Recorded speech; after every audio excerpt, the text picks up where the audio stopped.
Welcome again to the EMS Hey, Wizard hey, hey, Mark, podcast. Mark, guess what? I got him. I finally got You him. got I you got got him? Josh Got you? Holloman. Josh Oh, Holloman's you with got us. Josh? I got Johnston County, baby. He's up in here. I sure did. I got him. I went all the way down there and I grabbed him. I brought him in here. He's our first guest. I got him. Nice. That's how I roll, man. That's exciting. How did you get that? I mean, how did you work that out? It was some effort made. I'm not going to say that we really violated any laws to get to him, but he was well protected in order to bring him in. But he agreed to it, so he's I here. don't So even we're know what that good. means. This is all weird. I think he's here because he is dedicated to EMS leadership. He has been a longtime supporter of the Wizard, and the people from JoCo, they're like the Grateful Dead, traveling all over the state of North Carolina. They're like deadheads to bring in that leadership perspective to from the gather officer. that knowledge, to gather that knowledge. Yes, sir. Yes, sir. Yes, sir. Did you call? Did you call Josh old and his teammates stalkers? Is that what happened? It could have, but in the highest manner. Anyways, Mark, please move us along. Yes, so today we have a great guest joining us. We have Mr. Josh Holloman. He's the Deputy Director for Johnston County Emergency Services. Josh, thank you for joining us tonight, man. Hey guys, thanks for the kind words. Just for you, Josh, just for you. I'll tell you what, I want to congratulate you guys on this, and what an honor it is, not just to be asked to be on your podcast, but to be the first guest. So man, I appreciate that. The good thing is, or the ironic thing is when we were building that EMS officer program, and Walter and I were in Elizabeth City talking about what could we do in our network, you were one of the first guys to reach out and say, hey, I'm there. I think it was shortly after that we ended up at one of the conferences. I don't remember if it was Wilmington or Asheville, and we were just sort of in a what can we do, how can we get this, and you have been 100% supportive of that program from the get-go, and the input that you give us, and it helped us grow and build our network so that we could get other input. So you have much of a footprint into what our EMS officer stuff looks like than anybody. Well, hey, I appreciate that, John. So, advancing EMS leadership, especially in the state of North Carolina, has been a long passion of mine. So, what you guys are doing, going around the state, spreading the word and spreading the gospel on leadership, man, is to be commended. And I'm glad I could help and support that. You definitely, and continuing on, you certainly have my support as well. So on this episode, we're going to ask a few questions, Josh. And first thing I want to start with is, tell us a little bit about your journey into EMS and through EMS, and where you went through, different promotional processes and what that looked like. Hey, thank you, Mark. Yeah, I'll be happy to. So for me, I started at a young age. And so I started as a 15-year-old cadet at a local rescue squad. And so I am born and raised here in Johnston County, from the Pine Level area. And when I was 15, I had an opportunity to join Princeton Rescue Squad as well as Selma Rescue Squad. And that's where I got my start. So I knew that's EMS is something I wanted to make a career of. And thank goodness I had an opportunity to start, that junior program. And that's one of the reasons, even today at Johnston County, we have a very strong cadet program, because a lot of us here today and a lot of us in leadership positions started as a cadet. So that's how I got my start. So let me get this straight. You started at Princeton, and then you ended up at JoCo. Yeah, so I started at Princeton Rescue. So the deal there, I truly got my start in Princeton, Princeton Rescue Squad, but their rules didn't allow you to ride on the ambulance as a cadet. And so one of the neighboring rescue squads, Selma, they actually, they were a little busier, had a busier call volume, and the word got out they were going to allow the cadets to ride on the trucks. You actually get to go out with the paramedics, and so I went over and started riding in Selma, and ended up staying there for a long time, volunteering once I was 18, and then working some part time there, even as a paramedic. Was that volunteer rescue squad? I mean, was that all volunteer or was it career back then? Yeah, so I got at a very interesting time. So it was heavily volunteer, but they had basically started hiring. Some of the departments had started combination. They were starting to hire full-time staff. A lot of the smaller departments they were just realizing they couldn't always depend on volunteers anymore. You know the story, so they were starting to hire part-timers here and there. So I got to see it evolve over the years, as to where volunteers became fewer and fewer and fewer, and the paid employees became more. That's one of the things I think that has stood out the most. I know Walter and I have talked about this before.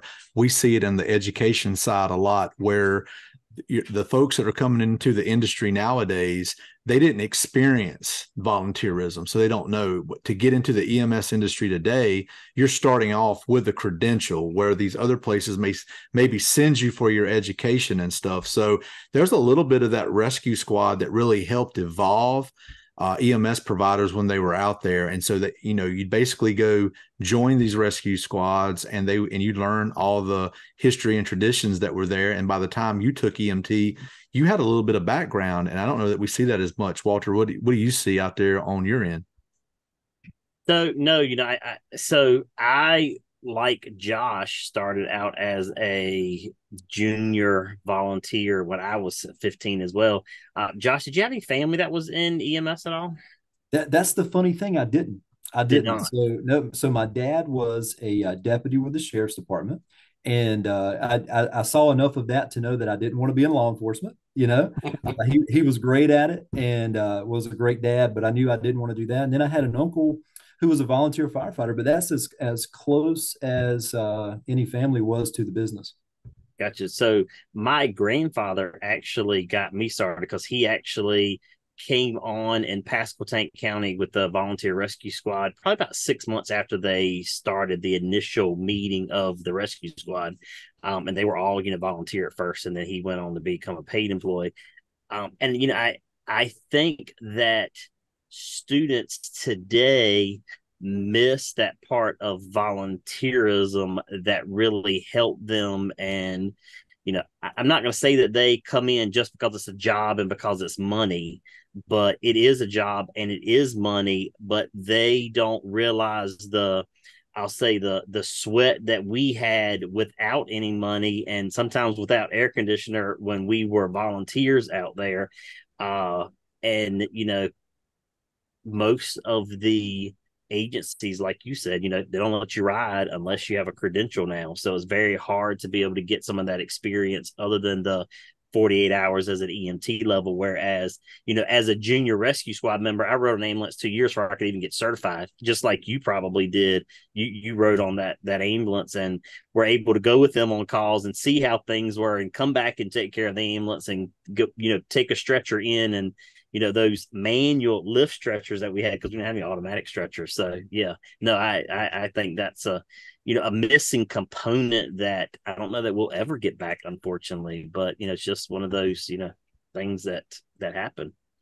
Yeah, I'll say, we still have a little bit of that today with our cadet program. So that's probably the closest thing that we have, because we have these young folks who come in. They can join our cadet program at 15, and we still see some of that. So some of our employees today have actually gone through our cadet program, and they have exactly what you were talking about, Walter, what we did as volunteers. So they got to see some of that even before their certification class, and so they really have that background. So we still keep a little bit of that alive. But as far as our adults who want to get into the business, you're right, you no longer have that volunteer avenue as a way to get your foot in the door. And I won't say that that's all bad. I just think that's different. So we have to have different opportunities in our training and our mentoring, which I know you guys have talked a lot about already on here.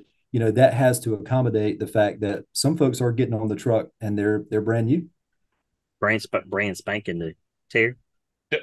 Josh, to me, there's some similarities, I think, with all of us, and where I came in from the fire service, and I use the word culture a lot of times, and volunteering with the fire service, being in the fire station, you had that culture, and you started to learn those things. some folks are sometimes intimidating might be the wrong word, but it's a little bit intimidating to think about doing an explorer program or a junior program or something like that. And this is, another similarity that we have. I took my EMT class. That was in high school. That was part of my high school curriculum. And a lot of folks that when we travel have had similar experiences, a lot of head nodding whenever I say that. So what would you say? Hey, it's intimidating to think about it, but what would be some advice that you would give to somebody if they were saying, hey, I'm thinking about this, but I just don't know where to begin, or I don't know what to do with that junior program, with that Explorer post? Yeah, I'm a big advocate of the junior programs. I mean, for obvious reasons, like we've already talked about, that really being where I came from and how I got to start in the business. They're saying today, depending on what you read, but kids are really making their decisions as early as middle school. So for the departments, if you're not out there at the career days, and if you're just waiting for the community college career days, it's too late. They've already looked into the nursing program or the X-ray tech or whatever they're going to do. And interesting, there's some research out there that I've actually been involved in that say that a lot of times kids don't even know it's an option. If they're not growing up like us, if they don't have the exposure or the family, like you were talking about, Walter, they may not even know, because they're not being taught in allied health, that EMS is even a thing. So if your ambulance is not there at career days, get it out there, because that's recruitment. That's what we have to be doing. To your question, Terry, about starting the program, you have to have the right people. We're blessed to have so many good people, as you guys know, as part of our organization. But it's no different when it comes to overseeing our cadet program. So there's the obvious things that could scare people away, like the liability and the all this kinds of stuff. But we have a very structured program, and we have very dedicated individuals who oversee the program. And the cadets come in, before they ever come to the first meeting. Our cadet coordinator, Barbara Ahern, she has a meeting with the parents and the cadet. And we talk about grades have to come first. They have to maintain grades. They talk about only certain hours they can ride on school nights. We do a lot of our trainings on Sunday, and we've had such good outcomes.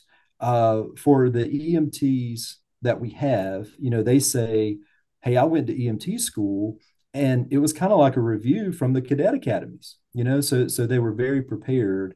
So anyway, I would just say that for those looking to get it started, it's a tremendous recruitment opportunity, and just do it. And obviously, if there's anyone I can help when it comes to policies or SOGs or any of that kind of stuff, or how we do it or what we do, I'm happy to help with that anytime. Josh, you made a comment with the middle school. I think the earlier you can get them, even in elementary school, the better off you are. Some people say, what is your return of investment by sending an ambulance to the elementary school to have truck day, or to have a person walking in the back of your ambulance, a 6-year-old, a 7-year-old? You're putting it right here in their brain. So when they get to middle school, they've already seen it before, because like you say, if you don't, they don't see it. They forget about it. It's not brought up.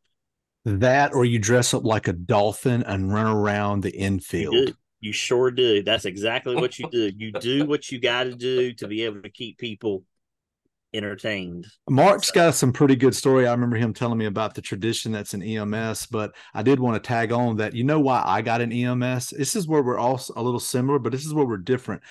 So when it come time for me to get an EMS, just to make it short, it was my real best friend Keith that brought me into class, and I helped him get in there and stuff. So we went in there together, and it's probably where we had our bond. But I know that and we grew up like that together and stuff. And not everybody gets that opportunity to have a strong bond like that. But if you do, you should take advantage of that. But Mark, didn't you say something about the reason that you're in EMS has a lot to do with rich tradition and the area you're in too, right?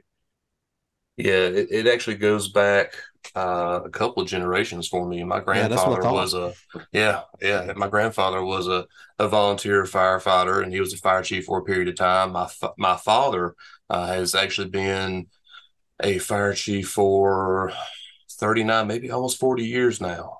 He's been on the fire department, the fire service for a very long time. And I grew up hearing the pagers going off and the radios talking and all that. And it really kind of sparked my curiosity just to wonder what Dad was doing. And, as soon as I come of age, my application was at the fire department, and I was, going to Monday night meetings and learning everything that I could. And, just really got started in the fire service. And really the fire service is the reason why I fell into EMS ultimately. But you were talking about a while ago about the recruitment, getting out there to reaching the people that's in middle school, the people that's in high schools, to kind of really enrich their minds about what our craft is all about, right? We want to show them what it is that we do. I think we've just got to really recognize all the opportunities that we have right now that we can take advantage of, that we can capitalize on, right? There's the fire safety week. There's always a fire engine, a fire crew, something that's going out there for fire safety week. Well, who says there can't be an ambulance there, right?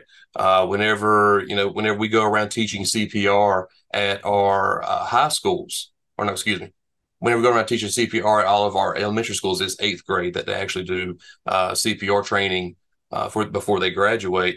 There's this little tagline: "Hey, if you'd like to know more about EMS, if you want to come visit the station, these are all the things that you can do to learn more about what it is that we do." I think it's really just recognizing some of those opportunities and capitalizing on those. Josh, do you remember your very first promotion process? Like, I mean, you got in at that young age and was inspired, obviously, to continue on and get to there. Do you even have a memory of what it was like to have that? Were you inspired by someone? What was that promotion process like? How do you recall that? Yeah, John, and I'd say so. Let me say one more thing to Mark regarding the schools, and then I'll move past that. But one of the things that, because our system came from the 9 rescue squads, and we evolved over a period of time, we try to be very much community based. So one of the things is having a relationship with all of our schools, and so what we tell them is that if you're having an event, you let us know. And let me tell you, they do, because they're trying to fill the booths, they're trying to fill the spots that they have. And so they are not shy about reaching out to us saying, "Hey, we need a truck, or we're having a festival, or we're having a this or that career day or whatever." And we're at every one of them that we can, elementary school to high school. So that would be advice for EMS administrator, is have a relationship with your school system or individual schools. Like you said, Mark, get out there and do some recruiting, because you have to start early. All right. So, So John, so after high school, so I knew that I wanted to pursue EMS as a profession. And so I went to Wake Tech, and I went through the degree program there. And, it was really interesting, because I didn't do that great in high school. If I had been, as interested in high school as I was when I was going to Wake Tech for EMS, I probably would have done a lot better. But I didn't feel like I would be a good paramedic. I was really doubting myself if I were to go to the local program, where at the time it was 2 nights a week. So I saw this as an opportunity, and I didn't really think about all the benefits I would have at the time from a degree. But I said, hey, if I could go Monday through Friday and learn how to be a paramedic, for me, I'll feel much better about myself. So that's what I did. And, thank goodness, probably one of the best professional decisions that I made. Great program. Became a paramedic, started working for Clayton area EMS, which was one of the biggest, most progressive agencies in the county, because there were 9 different agencies. There wasn't an option to come to work for the county. It didn't exist, So I worked for a while in Clayton. And so then 2006 was my first promotion process. And we had gone through a lot of change there at the agency. They actually had just brought in their first full-time chief. And for me as a paramedic there, it was very exciting. This was a guy, no one knew him. He retired from Montgomery County, Maryland. And so he was moving down and was going to be the new chief. And so he came in and made a lot of changes, and we had a promotion process. And so, I won't really expecting it. But I knew that it was time for me to throw my name in the hat. And for me, I was never inspired necessarily because I wanted to, be a supervisor necessarily, or, be in charge or anything like that. But I had some ideas, I mean, I'm not too far out of Wake Tech, and there's some new IO devices we could add, and there's some new protocols and all kind. Like, hey, somebody listen to me. Like, I think we can do some things to make it better. And that really was my inspiration for wanting to apply to be a supervisor. And so I did that. I went through the process. Learned a lot from the chief at the time. Chris Jimmy was his name, and so he, he taught me a lot about leadership and that kind of thing, and gave me my first opportunity as a supervisor there at Clayton EMS. Do you remember the process at all? Like, was it just an oral, like a panel interview or something? How did that look then? Yeah, so what I remember is that the first part of it was a written test, and it's where essentially all the candidates came in the room and you take the test, and that decides if you go to the next thing. And after that, it's kind of a blur. I remember there was an interview portion with the chief, but the main thing I remember is just going in that room, looking at all my peers, people who've been doing this far longer than I had, and people I'd been working with for a few years at this point, and just thinking, man, I'm wasting my time. But sounds very Men in Black like, where you're sitting in little egg chairs having to take the test and stuff. No, it was open room, but yeah, so that was it. That was my first go. Nice. Terry, do you remember your first? Have you ever really been promoted? I think you just went in and just told people, I'm going to do your job, and I'm going to do this job. I think you've self-promoted your entire career, Terry. I thought that's what well, talking about interviews anyways, I remember not my first promotional interview, but I remember sitting in our director's office, and it was just this one-on-one. And I think these are some of the differences and some of the changes, hearing about, somebody who has come from, a fire service EMS coming from, Maryland, coming down and having that type of promotional process. Because I remember my hiring process, sitting with the director, and he just leaned back in his chair and did this with his hands and saying, boy, what do you want here? This is we save lives here. This isn't just fun and games. And it was like this 4-minute, were you in Mississippi? Back and forth. Dude, that's when we write our book one day, people are going to be like, that couldn't really happen. And yeah, unfortunately, I'm waiting for the bandit to come in. Yeah. Smoky.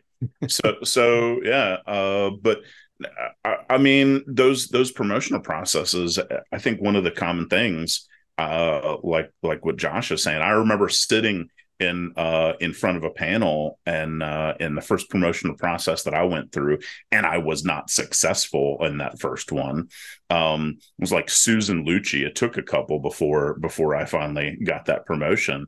But sitting in that room, waiting to go in and looking at some of the other people and saying, "Oh wow, this is real," and then sitting in front of that panel can be pretty intimidating.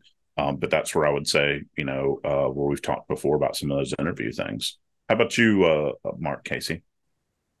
Yeah, it's really something that you need to take every opportunity to practice. Anytime there's a promotional process that comes available, you take that opportunity to practice what it is like to go through that process and what that process looks like.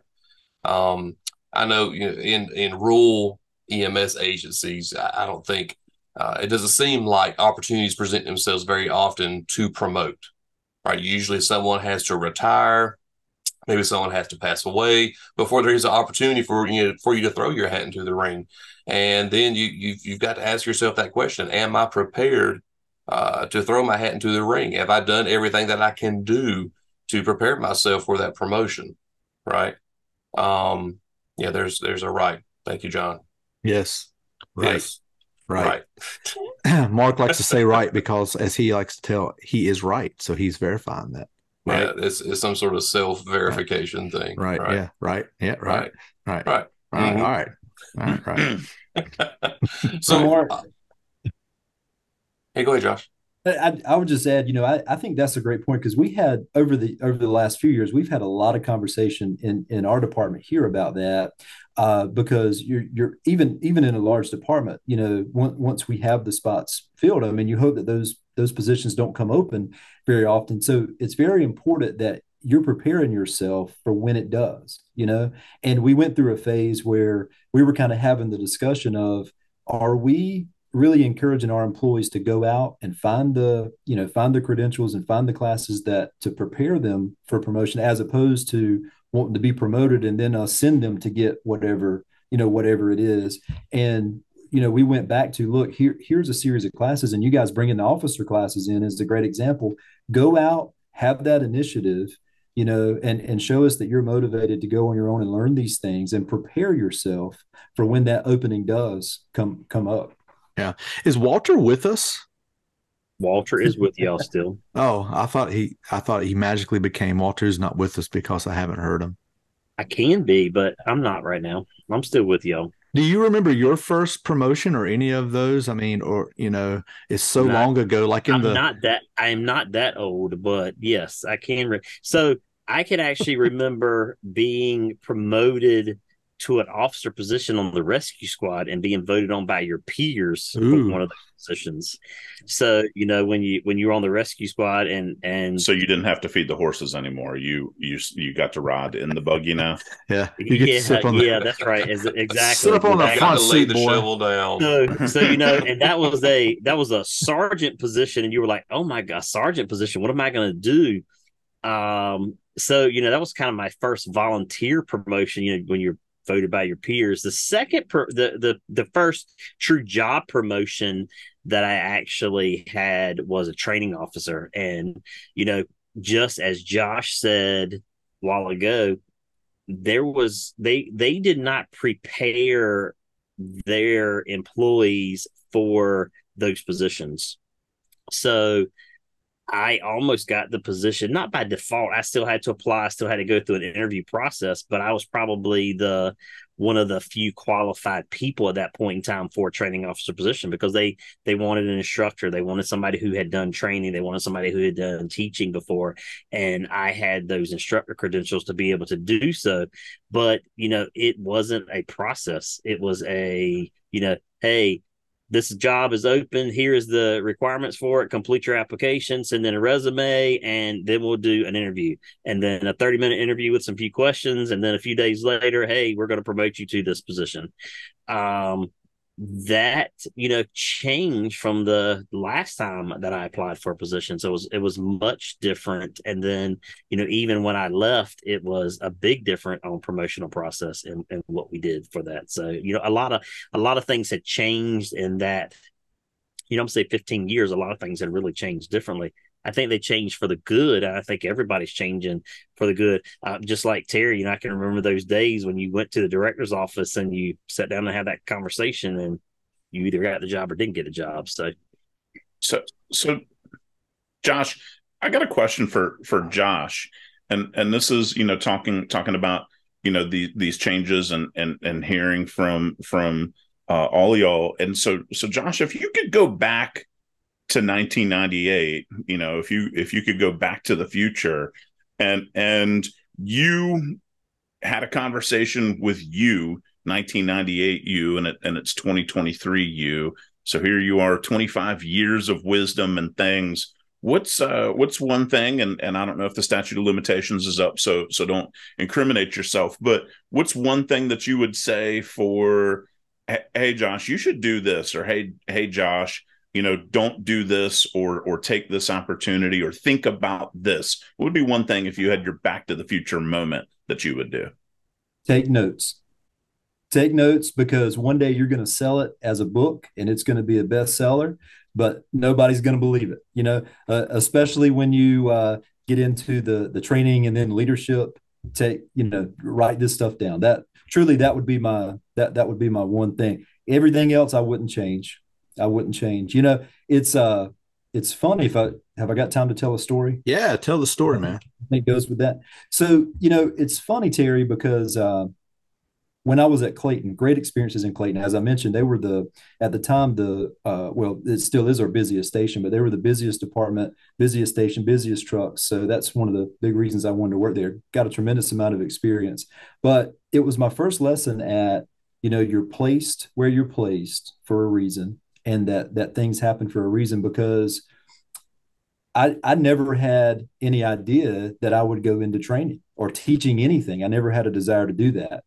But I was placed on the shift. My supervisor was the department's training officer. And so since I was his paramedic, guess what I got to help him with? And so that's where I learned about training records and, what you needed to recertify and why keeping up with the hours mattered. And then, I got into teaching because, oh, hey, we have Con Ed tonight and we don't have an instructor. So, you're the assistant training officer, surely you can do it, so I fell into doing that, and that led me to pursuing instructor credentials and that type of thing.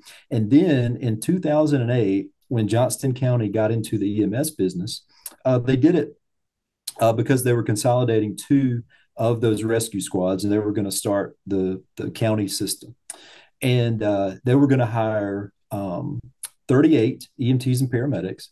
But the first employee that was going to make a total of 39 was going to be the training officer, because they already had the division chief, but they were going to hire a training officer.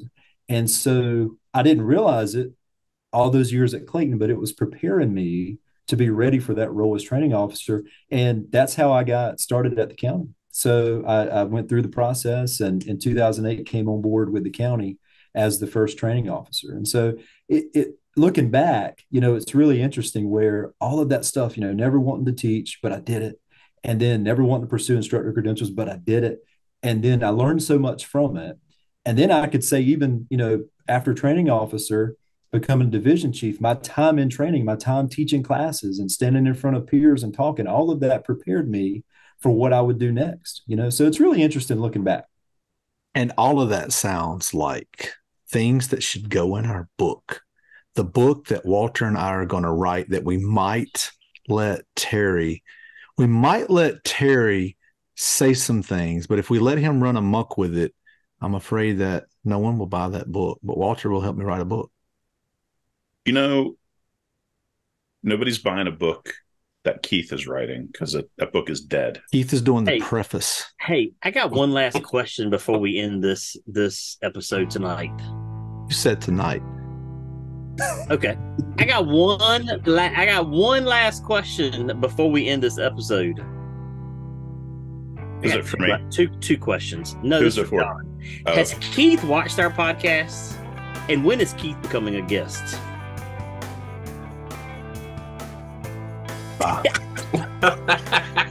And there went John.